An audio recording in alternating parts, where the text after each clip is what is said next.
na da Hafsat ta wakilce shi wanda yake yana tare da mu a wurin sallar idi.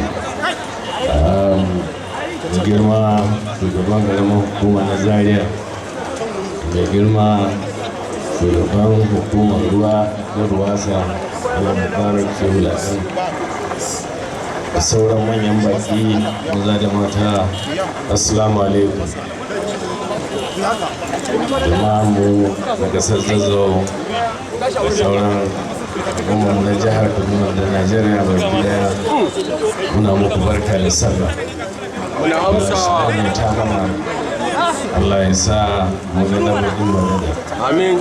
Muna godiya ga Allah subhanahu wa ta'ala.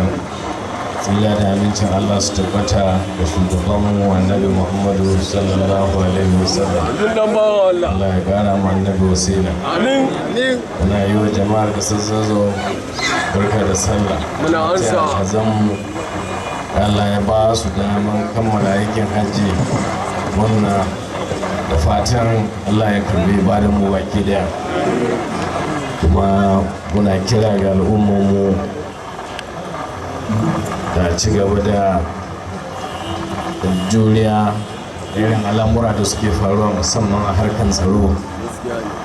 Muna fata mutane za su ci gaba da addu'a, za a ci gaba da bada haɗin kai da gwamnati da kuma jami'an tsaro.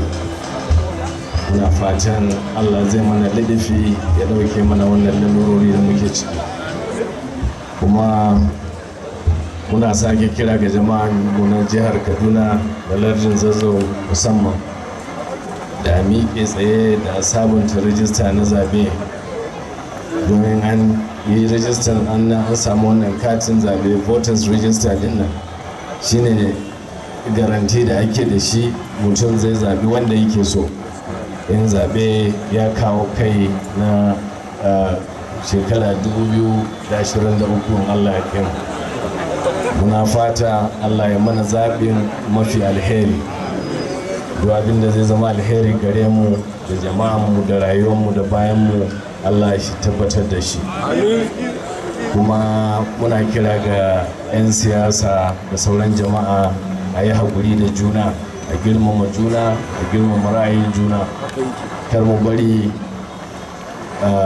dalilin zaɓe ya farraka mu.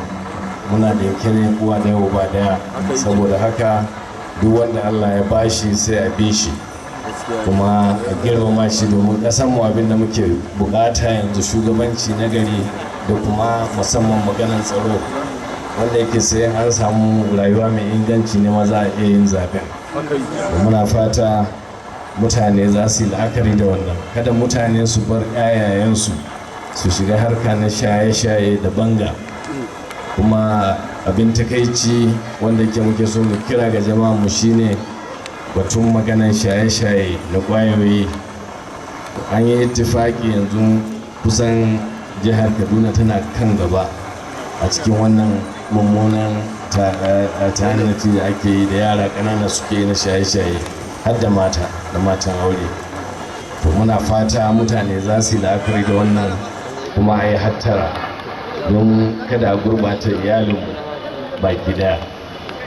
To a ƙarshe muna godiya kwarai da mai girma gwamnan jihar Kaduna da irin projects da aka yi a lardin Zazzau da jihar mu baki daya. Muna fata inda suka rage ba a kammala su ba, Allah zai ba da iko a gama kafin ƙarshen gwamnatinsu.